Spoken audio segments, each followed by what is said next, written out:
नमस्कार बच्चों, good evening. मैं Aman Kochar, psychologist, educator and psychotherapist, आप सभी का वेलकम करता हूं मेरे यूट्यूब चैनल साइकोलॉजी क्लासेस पर।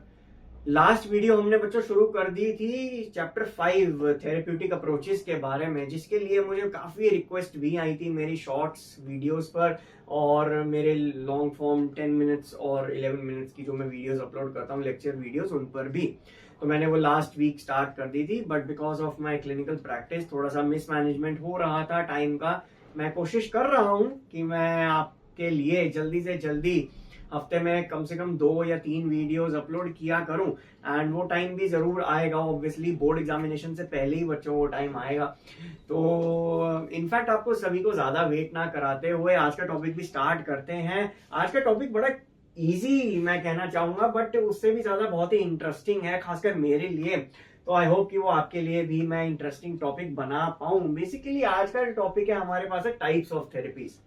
जब हम पूरी साइकोलॉजी पढ़ते हैं, साइकोलॉजी को समझने की कोशिश करते हैं, साइकोलॉजी असल में है क्या। जब हमने 11th में फर्स्ट चैप्टर पढ़ा था व्हाट इज साइकोलॉजी, तो उसमें हमें पता चला था it is a study of mind and soul.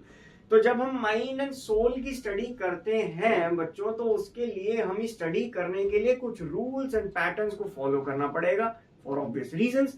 क्योंकि जब भी हम किसी चीज की पर्टिकुलर टॉपिक की स्टडी करते हैं तो उसकी स्टडी करने के लिए हमारे पास रिसोर्सेज होने चाहिए। अब वो रिसोर्सेज साइकोलॉजी में आते हैं in the form of therapies बच्चों।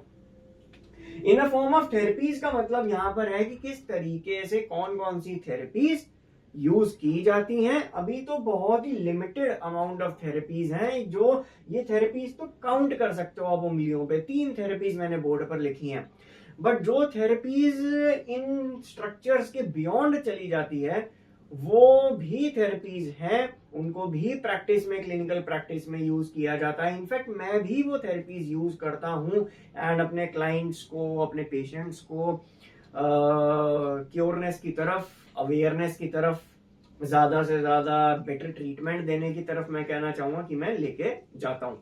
एंड पेशेंट्स का भी, क्लाइंट्स का भी बहुत बड़ा उसमें हाथ रहता है कि वो भी अपनी इंप्रूवमेंट के लिए डट कर खड़े रहते हैं अपनी सिचुएशंस के सामने। सो स्टार्ट करते हैं आज का topic. First type of therapy is basically psychodynamic. अब साइकोडायनेमिक थेरेपी जो मोड ऑफ थेरेपी रहता है, ये बेसिकली हमें हमारे पास्ट से कनेक्ट करता है कहीं ना कहीं, और साथ ही साथ इस तरीके की थेरेपीज में बच्चों आपको अपने पास्ट से अपने इंटरनल कन्फ्लिक्ट्स, यानी कि जो आपके 3 पार्ट्स ऑफ द ब्रेन या 3 पार्ट्स ऑफ द अनकॉन्शियस या 3 पार्ट्स ऑफ द कॉन्शियसनेस में रहता है। फर्स्ट इज कॉन्शियसनेस, सब consciousness and unconsciousness, plus id ego, super ego.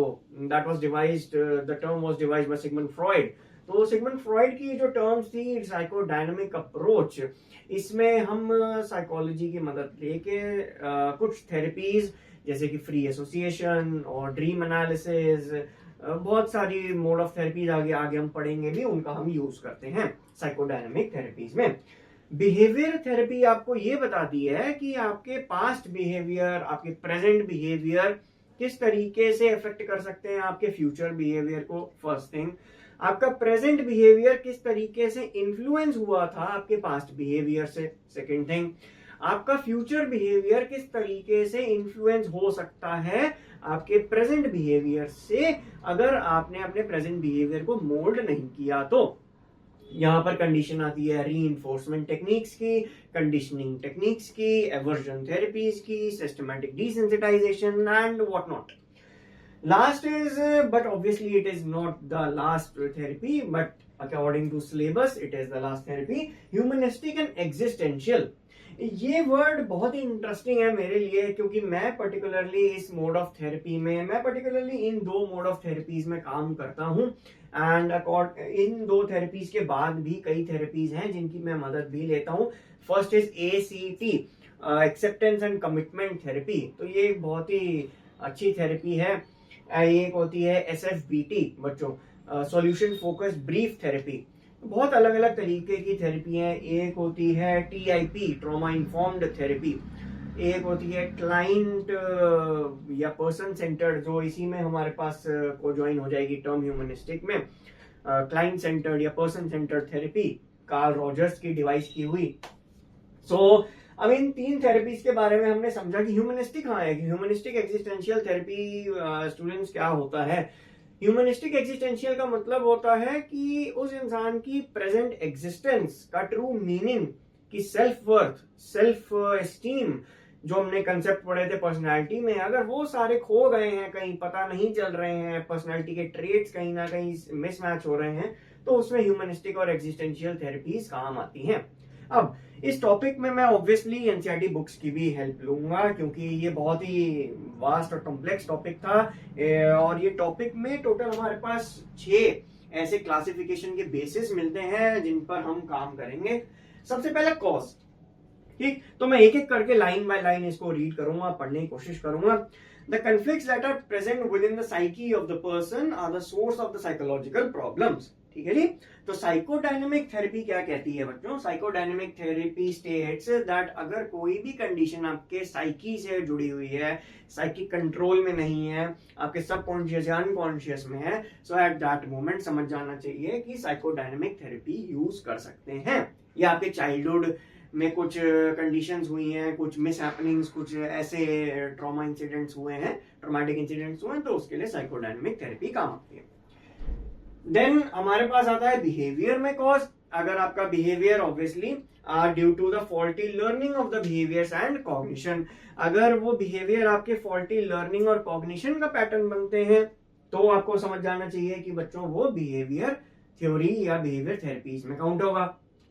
Next आता है ह्यूमनिस्टिक एक्जिस्टेंशियल में। Existential therapies postulate that the questions about the meaning of one's life, एक इंसान की लाइफ का ट्रू मीनिंग, जो ट्रू एसेंस, ट्रू मैजिक जिसे कहते हैं, तो वो हमें ह्यूमनिस्टिक और एक्जिस्टेंशियल थेरेपीज के मदद से मिलेगा जानने को। Next point is existence of the cause. जो कॉज आया है वो एग्जिस्ट कहां करता है? अगर वो एग्जिस्ट आपके पास्ट में करता है तो इट मींस उसका बहुत बड़ा एविडेंस है कि वहां पर साइकोडायनेमिक थेरेपी काम आ सकती है। अगर वो पास्ट से जुड़ा हुआ प्रेजेंट बिहेवियर है तो भी साइकोडायनेमिक थेरेपी काम आ सकती है, एक एक्सटेंट तक, एक लिमिट तक, क्योंकि पहले वो पास्ट को रिजॉल्व करवाया जाएगा माइंड में, उसके बाद वो बिहेवियर को फॉर्मुलेट करवाया जाएगा, बिहेवियर को ठीक करवाया जाएगा प्रेजेंट सिचुएशन में। ठीक। The behavior therapy postulates that faulty conditioning, faulty learning and beliefs lead to maladaptive behaviors. जब हम बिहेवियर थेरेपी पढ़ेंगे तो वहां पर हम बिलीफ एंड एजम्पशंस का रोल बहुत एक्सप्लेन इन डिटेल मैं बहुत अच्छे से करूंगा बच्चों, आप सभी के लिए। बिहेवियर थेरेपी को जब मैं एक्सप्लेन करूंगा वहां पर कॉज का एक्सिस्टेंस पता चलता है कि आप जो एज्यूम करके बैठ जाते हो चीजों को, यानी कि धारणाएं बना लेता है इंसान कि ऐसा होना चाहिए था, ऐसा हो सकता था तो मैं ऐसा करता, ये चीजें आपके बिहेवियर थेरेपी में काम आती हैं जज करने में। नेक्स्ट आता है humanistic existential. It is the current feeling of loneliness, alienation, sense of futility of one's existence which cause psychological problems. आपकी existence को क्वेश्चन मार्क के फॉर्म में रख देना आपके सामने is the evidence कि वहां पर हमें एक्जिस्टेंशियल थेरेपी या ह्यूमनिस्टिक मोड में ट्रांसफर होना चाहिए थेरेपी में। Now what is the chief method of treatment? Chief method of treatment बच्चों यहाँ पर आता है हमारे पास साइकोडायनेमिक थेरेपी में। Chief method of treatment psychodynamic therapy में आता है free association and reporting of dreams. Free association का मतलब होता है, जैसा आपने भूल भुलैया मूवी 1 में देखा होगा, 2 और 3 तो मुझे इतनी खास पसंद नहीं आई, बट हाँ 1 तो वही आइकॉनिक मूवी थी। तो 1 में एंड में जब अक्षय कुमार एक थेरेपी का मोड, एक स्ट्रक्चर क्रिएट करते हैं वहां पर मंजुलिका को बाहर निकालने के लिए, बताने के लिए, तो वो एक काइंड ऑफ फ्री एसोसिएशन करते हैं। किस तरीके से कि वो क्लाइंट को बिठा देते हैं, उसको उसके अनकॉन्शियस में ले जाते हैं एंड आफ्टर दैट वहां पर कंडीशन क्रिएट होती है कि वो फ्रीली एसोसिएट कर जाती है अपने पास्ट के साथ, लिंक कर जाती है और वो बताती रहती है अपने पास्ट के लिंकिंग्स या कनेक्शंस के बारे में। सो वो एक नाटकीय रूपांतरण था, इंटरप्रिटेशन था जस्ट फ्री एसोसिएशन का। रियल लाइफ में फ्री एसोसिएशन उस तरीके से नहीं होता है, मोर और लेस वैसा ही आपको देखने को थोड़ा बहुत मिल सकता है। Behaviour therapy works on the principle of conditioning and reinforcement, जो आपने 11th में पढ़ा था, पोस्टुलेटेड और given by BF Skinner and Pavlov, जहां पर एंड एल्बर्ट बेंड्यूरा, जहां पर हमने पढ़ी थी कुछ कंडीशनिंग की theories, positive reinforcement, negative reinforcement की थ्योरीज। तो उसका हमारा चीफ मेथड ऑफ ट्रीटमेंट वही बनता है। उसके बाद आता है ह्यूमनिस्टिक एक्जिस्टेंशियल, कार्ल रॉजर्स का real self ideal self mode of treatment. उसके बाद हमारे पास Abraham Maslow's hierarchy of needs, जहां पर हमें साइकोलॉजिकल नीड्स पता चलती हैं हमारे ह्यूमनिस्टिक लाइफस्टाइल को जीने के लिए। नेक्स्ट इज क्लाइंट थेरेपिस्ट का रिलेशन कैसा रहता है इसमें। तो बच्चों, क्लाइंट थेरेपिस्ट के रिलेशन के लिए मैंने जब लास्ट वीडियो स्टार्ट करी थी चैप्टर 5 की, तो उसमें मैंने रैपो फॉर्मेशन का एक टॉपिक डिस्कस किया था। रैपो फॉर्मेशन का मतलब होता है क्लाइंट और थेरेपिस्ट के बीच में एक वर्किंग, एक कम्युनिकेटिव और एक मीनिंगफुल कन्वर्सेशन का वर्किंग रिलेशनशिप फॉर्म होना चाहिए। तो अगर वो रिलेशन साइकोडायनेमिकली क्रिएट होता है, साइकोडायनेमिक में इंट्रासाइकिक कॉन्फ्लिक्ट्स आते हैं, जो क्लाइंट मानता है कि जो थेरेपिस्ट मानता है कि थेरेपिस्ट बहुत अच्छे से वो इंट्रासाइकिक कॉन्फ्लिक्ट्स को समझ पाएगा और फिर क्लाइंट के सामने रखेगा। That is the first thing. Behaviour therapy में भी ऐसा ही कुछ होता है। The behaviour therapy assumes that the therapist is able to discern the faulty behavior and thought patterns, कि बिहेवियर थेरेपी में वो थेरेपिस्ट समझ पाएगा कि क्लाइंट क्या फील करता है, कैसा एक्शन लेता है, कैसा बिहेव करता है। उसके बाद क्लाइंट ही जाके वो चीजें क्लाइंट को वो बताएगा, ठीक, कि आपको इस तरीके से अपना बिहेवियर मोल्ड करना चाहिए, इस सिचुएशन में ऐसा बिहेवियर नहीं करना चाहिए, ऐसा बिहेवियर करना चाहिए, and all the other things that are comprised in the behaviour therapy. Humanistic existential therapy बिल्कुल इसकी डिफरेंट हो जाती है, जहां पर ऐसा माना जाता है that the therapist is just a guide for the client, एक गाइड की तरह काम करता है। आपको चलना खुद ही पड़ता है अपनी लाइफ में, बट थेरेपिस्ट एक गाइड की तरह आपको काम करेगा कि हाँ, आप यहाँ पर देख सकते हैं ये 2 पॉइंट, एक अच्छा है एक बुरा है, प्रोज एंड कॉन्स बता सकता है। उसके बाद decision is on to the client, and वहां पर सेल्फ एस्टीम का ग्रो होना बहुत अच्छा रहता है। ये एक जस्ट एक ब्रीफ ब्लूप्रिंट टाइप है थेरेपीज का। It is not the way की एक्चुअल थेरेपीज इस तरीके से चलती हैं। सेकेंड लास्ट इज क्लाइंट को बेनिफिट क्या होता है भाई। अब क्लाइंट के बेनिफिट के बारे में अगर हम बात करते हैं तो बच्चों, क्लाइंट का बेनिफिट हमें दिखेगा साइकोडायनेमिकली इमोशनल इंसाइट्स, यानी कि अंतर मन में जब इंसान देखता है, अपने बारे में जानता है, तो उसको पता चलता है कि हाँ, I was emotionally disturb, behaviourally, cognitively और psychologically, mentally I was not present at the moment. Important emotional insight is present when the client understands her or his conflicts intellectually. जब वो अपने conflicts को इंडिविजुअल इंटेलेक्चुअल तरीके से थोड़ा सा conscious होके नहीं, कंसाइंस, इसके स्पेलिंग्स है CON एंड साइंस। कंसाइंस यानी कि पाथ को फॉलो करना according to the protocols and rules. तो थोड़ा सा कॉन्शियसली आपको मैनेज करने पड़ते हैं अपने इमोशंस।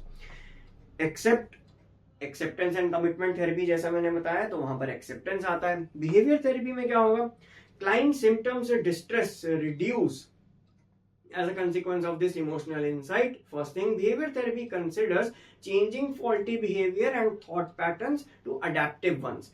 Maladaptive behaviors को change करना into the adaptive ones, ताकि सोसाइटी और आपके जो क्लोज वंस हैं उनके साथ एक रिलेशन बन पाए, बेटर कम्युनिकेटिव रिलेशन बन पाए। उसके लिए बेनिफिट मिलता है क्लाइंट को अपने बिहेवियर को चेंज करके। एग्जिस्टेंशियल मोड में क्या रहता है, पर्सनल ग्रोथ, मोटिवेशन, किसी काम को, किसी टास्क को पूरा नहीं किया जा रहा है, बिहेवियर ठीक हो रहा है, इमोशनली प्रेजेंट है, ओवरथिंकिंग सिचुएशंस हैं, इरेशनल बिलीफ्स हैं, एजम्पशंस हैं, सब कुछ साइकोडायनेमिकली ट्रीट हो रहा है, बिहेवियरली ट्रीट हो रहा है। But at the end humanistic और एग्जिस्टेंशियल मोड में जब इंसान आता है तो पर्सनल ग्रोथ मिलती है। तो जो उसको इनसाइट मिलता है वो मिलता है एक्सेप्टेंस का, यानी कि acceptance in the form not कि सब कुछ एक्सेप्ट करना, बट जो चीज एक्सेप्ट करनी चाहिए, जो ट्रू सेल्फ के लिए ठीक रहे, उस चीज को एक्सेप्ट करना and to take a very precise decision for your own things and needs. So ये रहता है benefit to the client. Last is duration. Duration की अगर मैं बात करूं तो क्लासिकल साइको एनालिसिस जो कि इसमें हम पढ़ेंगे, साइको एनालिसिस कई सालों तक चल सकता है बिकॉज आपके पास्ट को लाया जाता है आपके प्रेजेंट में, आपसे बुलवाया जाता है कॉन्शियसली, फिर इंसान उस टर्मोइल, उस ट्रॉमा को दोबारा से जीने की कोशिश करता है, जीता भी है इनफैक्ट इमोशनली एंड फील भी करता है, बट उसको एक्सेप्ट करता है at the end. Psychodynamic therapies जो हैं, रिसेंट वर्जन्स कुछ थेरेपीज के, उसमें 10 से 15 सेशंस हो जाते हैं एंड ऑब्वियसली कम ज्यादा भी फ्लक्चुएट कर सकता है number depending on the severity. Behaviour और cognitive therapies like behaviour therapy, reinforcement therapy and CBT, REBT, ये सारी थेरेपीज जो हैं ये थोड़ी सी कम रहती हैं, अप टू 8 और 10 सेशंस. बट हाँ, इससे ज्यादा भी और कम भी हो सकता है depending on the severity of the client. ये चीज आप इसमें जोड़ सकते हैं ड्यूरेशन में. Depending on the severity of the issue और द मेंटल इलनेस, थेरेपी का ड्यूरेशन चेंज हो सकता है. कोई लिमिटेड टाइम पीरियड नहीं है बच्चों. First of all, yeah the thing that you need to learn, जो बच्चे ऑब्वियसली साइकोलॉजिस्ट बनना चाहते हैं उनके लिए बहुत चीज जानने के लिए जरूरी है दैट किसी भी थेरेपी के लिए कोई एक फिक्स्ड ड्यूरेशन नहीं रहता है कि इतने सेशंस बाद आपको ट्रीटमेंट, आपको क्योर मिल जाएगा, इतने सेशंस बाद आप बिल्कुल ठीक हो जाओगे. अगर इंसान विलिंग नहीं है फर्स्ट ऑफ ऑल, तो वो ठीक होने के लिए चाहे सालों लगा ले, चाहे साइकोडायनेमिकली चला जाए, चाहे एक्सेप्टेंस कर ले, चाहे बिहेवियर चेंज कर ले, अगर वो विलिंग नहीं है एट द एंड, तो वो दोबारा उसी सर्कल में रिवॉल्व होता रहेगा एंड उसको इम्प्रूवमेंट कोई भी नहीं दे सकता at that moment. Sorry to say, but it is the bitter truth. So ये था हमारे आज के टॉपिक, जहां पर हमने 3 थेरेपीज के बारे में बात करी, उनसे जुड़े हुए हर एक क्वेश्चन को जाना और क्लासिफिकेशन के बेसिस को देखा. नेक्स्ट जो टॉपिक होगा हमारा होगा अबाउट साइकोडायनेमिक थेरेपी. अब इस साइकोडायनेमिक थेरेपी को मैं सोच रहा हूँ कि 2 पार्ट्स में तो डिवाइड कर ही दूं, क्योंकि ये मुझे भी इंटरेस्टिंग है बताने के लिए टॉपिक. तो मैं इसको 2 क्लासेस में डिफाइन और डिवाइड करूंगा एंड मिलेंगे नेक्स्ट वीडियो में बच्चों. तब तक के लिए जरा शेयर और लाइक कर दिया कीजिए वीडियोस को.